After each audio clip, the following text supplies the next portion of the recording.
Hi, I'm Nahid Nenshi, Mayor of Calgary, welcoming everyone to this year's virtual Betty's Run for ALS, the 25th anniversary, if you can believe it, of Betty's Run and Betty Norman's great idea and great gift to all of us in the community. I'm sorry that we're not together, I really am. But I'm also grateful that we found a way to continue to support the important work of the ALS Society. And I say this every year at the run, and I'll say it today virtually. I know that many of you are running because of a loved one who is living with or has passed from ALS. But I want to remind you that even though you got that person's name on your shirt, or you're holding their picture at your heart, it's not really for them that you're running. It's for someone who is going to be sitting in a doctor's office days or months or years from now and who will get a terrifying diagnosis. And because of your support, their journey will be just a little bit easier. And to me, that is the best of citizenship. You know, this is going to be my last chance kicking off a Betty's Run as your mayor. And it does feel a little different. And I really wish we were all together. We've done it in sunshine, we've done it in rain, but we've always done it in community. And I just want to say thank you. If you'd asked me 11 years ago what my highlights of my time as mayor would be, I'm not sure I would have said getting to know so many of the ALS community. And I just want to say thank you for letting me be a part of your stories and a part of your journey. Thank you to Karen and her magnificent staff at ALS. Thank you to all of the volunteers. Thank you to all of the walkers and all of the donors who are there year in and year out building community together. I'm deeply grateful that I get to live in a city with all of you in it. Best of luck at this year's virtual walk, and we'll see you in real life next year. Hi, my name is Kelly, and I'm here to welcome you to our 25th anniversary of Betty's Run for ALS. It is incredible to think that we've been hosting this event for 25 years, and we have raised over $8 million for ALS research and support for people who are living with this terrible disease. And it all started from a very inspirational woman with a desire to make a difference, my mom, Betty. Betty was a 58-year-old woman who was super fit, loved the outdoors. She was just nearing the end of a long and successful career in the Calgary oil patch. She was a mother, a wife, a friend to so many, and a grandmother of two. But odd things were happening with her body. She fell off her bike when riding to work. She kept tripping over one toe, and she was experiencing weakness in her arms. The symptoms were confusing and progressing rapidly. When her medical team finally put the pieces together and confirmed a diagnosis of amyotrophic lateral sclerosis, we were devastated. At that time, in 1996, ALS was not commonly known. We vaguely knew of a baseball player named Lou Gehrig who had had it. We did know, however, that the diagnosis was very scary. We reached out to a very small organization called the ALS Society of Alberta. We had so many questions, and Mom's disease progressed quickly. They offered whatever support that they could, but there weren't a lot of resources to be shared. And we were really struggling to keep up with all the changes she was facing. Oddly, we knew a few other people in our circle of friends who had been affected by this mysterious disease, so maybe it wasn't as uncommon as we thought, and we knew that they were struggling as well. Even though Betty's journey wasn't easy, she was determined to make a difference in the little time that she had left. She wanted to raise awareness about a disease that was as common worldwide as MS. She wanted to raise money for critical research for this fatal disease that had no known cause or cure. And she wanted to provide financial support to the ALS Society to grow their resources so they too could provide for care for others just like her.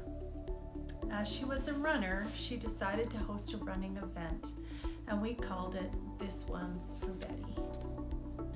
I know organizing this event gave Betty much needed purpose to get her through those final months, The energy around the event planning was so exciting, and Betty was at the center of all decisions.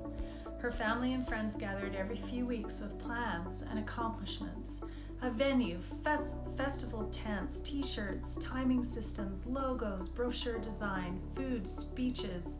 We planned it all, everything we could think of. We had never organized an event like this before, and it was really fun. Social media didn't even exist at that time, and we needed the help of the Calgary media to spread the word, and they really showed up for us. As I mentioned, not many people knew about ALS, and Betty's story was very unique. She opened up to the media in a brutally honest way, sharing her daily challenges for all to see. Even when she could no longer speak, the media still wanted to speak for her. Her story and the story of ALS were shared throughout Calgary on TV, radio, and the print media.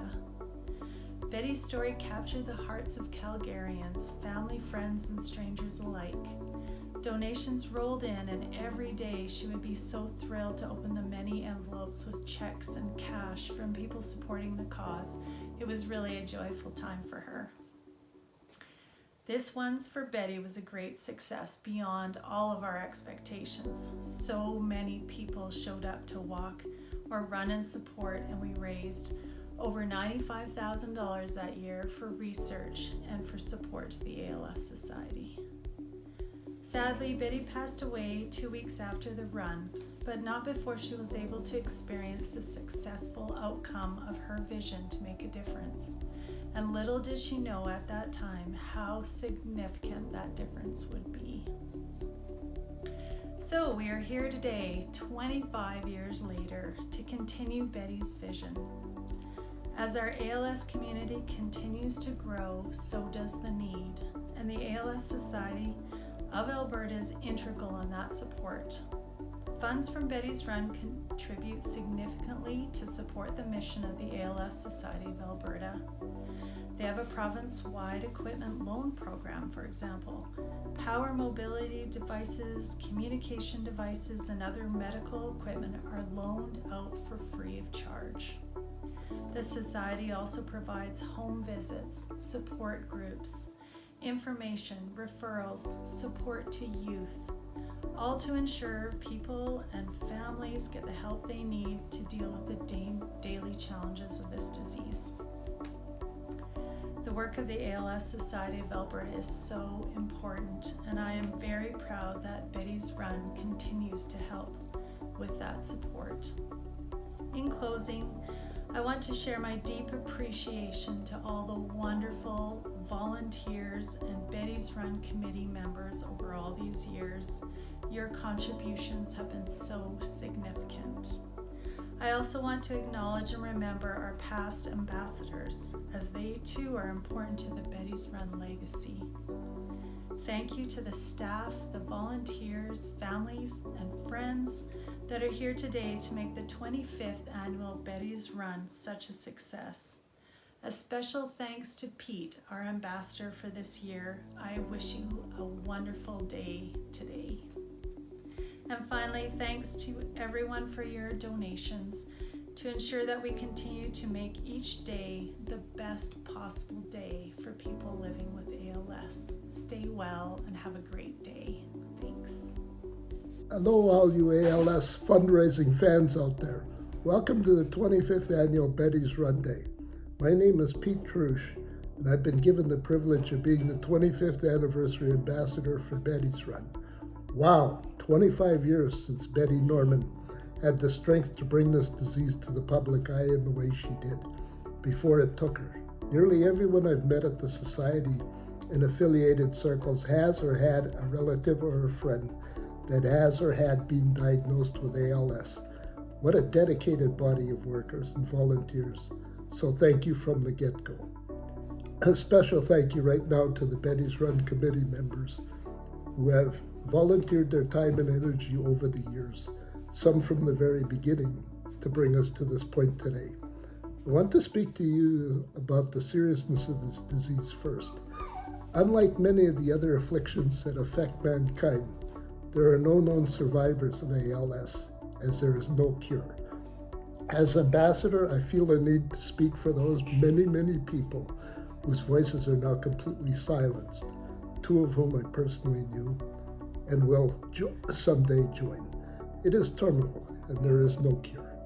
For those of us on this side of the planet who can no longer speak or walk, or arms that no longer respond to our thoughts, or have to hang our heads because those muscles are gone or are completely bedridden, as ambassador, I'm speaking for you. To address any of these mentioned affliction requires, on the physical side, often very expensive equipment. Here's where fundraisers such as Betty's Run and Walk to End ALS enter the picture. Such generated funds raised, together with the generosity of several continuing corporate sponsorships listed on the Society's homepage, help the ALS Society of Alberta augment or totally provide the required equipment for those in need.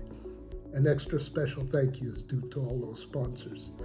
I'm now going to give you a brief, simplistic description of what my limited understanding of this disease is, with apologies first to Stephen Hawking. He succumbed to a form of the disease in 2018, after first being diagnosed in 1962 with a 2-year life expectancy. Wow. I'm using Stephen only because many of you have seen him interviewed on TV or portrayed, in TV shows such as The Simpsons or other media as he was a famous cosmologist. What a mind! Billions of neurons in a chemical soup, with millions more connecting all parts of his body as it does in all of us.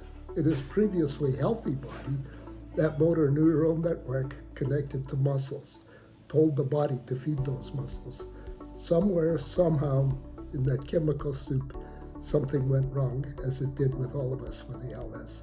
Those neurons connecting to muscles decided to die themselves and not be replaced. Thus, the mind no longer sent messages to feed the muscles that they were connected to because they no longer existed as far as the mind is concerned. So the muscles died off too. As the die-off continued, Stephen's mobility and speech deteriorated to the point requiring the necessity of a wheelchair and voice synthesizer and other devices to handle day-to-day living. But the rest of Stephen's brain functioned in his high-level fashion and gave us, for example, such classics as A Brief History of Time, a cosmologist's view of the origin of the universe. So despite ALS, he still managed to contribute to society for a lengthy period of time. In the chemical soup of what went wrong, for a small portion of us with ALS, approximately 10%, the cause is genetically inherited defective gene, and those so afflicted are termed familial. In a recent limelight, the Calgary Flames' Chris Snow and his family deserve kudos for their fundraising efforts to research this aspect of ALS. For the rest of us 90%ers, the cause remains unknown. Funds raised by Betty's Run for ALS go towards the support of Albertans with ALS, as well as to the National ALS Research Program. ALS not only affects those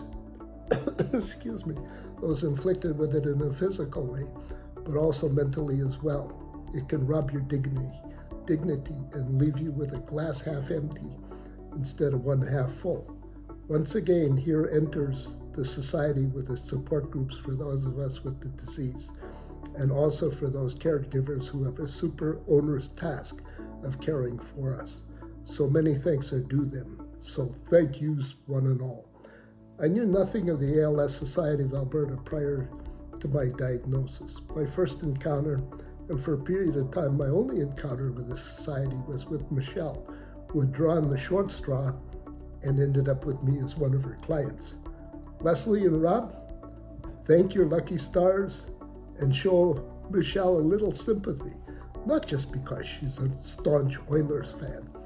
In between, I met the slew of able ALS team doctors, respirologists, coordinators, support staff, occupational health, and home care providers who work as a unit out of South Health Campus in Calgary.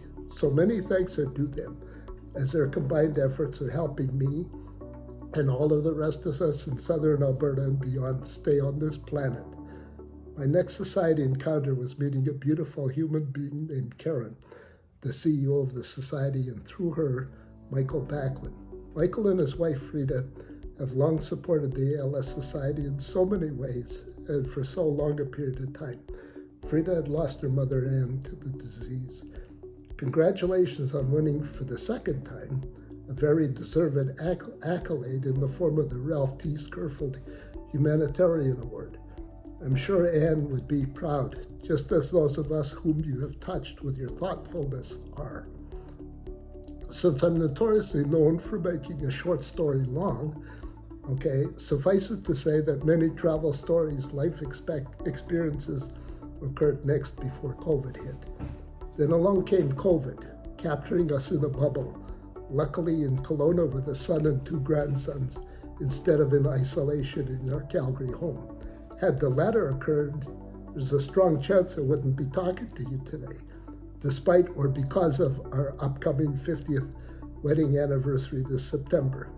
Don't get me wrong, I love my wife, but I wouldn't have blamed her. COVID provided a blessing in disguise through technological developments. All of a sudden, ALS support group sessions were available virtually, so I or anyone else could attend any given session.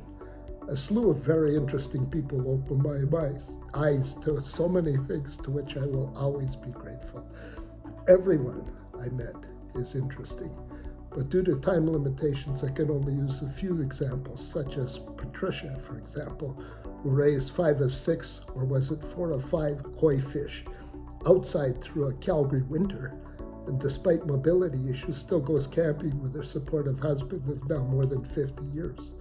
Then there's Gord, who continues with his oral Spanish courses and does occasional weekend outings within COVID guidelines, of course.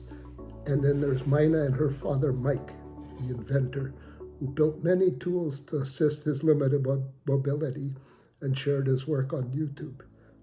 We lost Mike in March, but in one of the virtual sessions I was at, he responded to the question, "What would you like the public to know about you when you're out in a public setting?" His response stuck, "I'm not drunk." Mike also liked to end his day with humor. With Mike's philosophy in mind, I wish all of you a very happy Betty's Run Day. Thank yous go out to all of those who donated, to all of the teams and individuals participating in this 25th annual run, and a special personal thank you to those who contributed to Trush and Team Trush. With that in mind, think about ending your day with a song from a Monty Python movie, The Life of Brian. Always look on the bright side of life. Doo-doo. Google it if you haven't seen this movie. The setting is British humor at its best. Thank you so much.